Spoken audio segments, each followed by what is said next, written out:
చేశాను. అది కూటమి ప్రభుత్వం యొక్క మంచితనమా?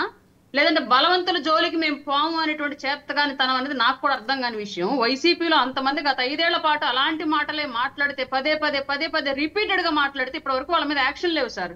ఈ విషయం మీద నేను కూడా మా కూటమి ప్రభుత్వం మీద మా కూటమి ప్రభుత్వానికి కంప్లైంట్ పెడుతున్నా. దయచేసి ఈ మంచితనాన్ని వదలండి. బలవంతులు తప్పు చేసినా బలహీనుల మీద ఎలాంటి యాక్షన్ తీసుకుంటున్నారు అలాంటి యాక్షన్ కూడా తీసుకోవడం స్టార్ట్ చేయండి అని మాత్రం చెప్తున్నాను క్లియర్ గా. ఓకే, సో ఆ పరిస్థితి ఉంటుందా? 11 నెలలు అయ్యింది, ఎక్కడ అదేం కనిపించట్లేదు కనుచూపు మేరలో కూడా.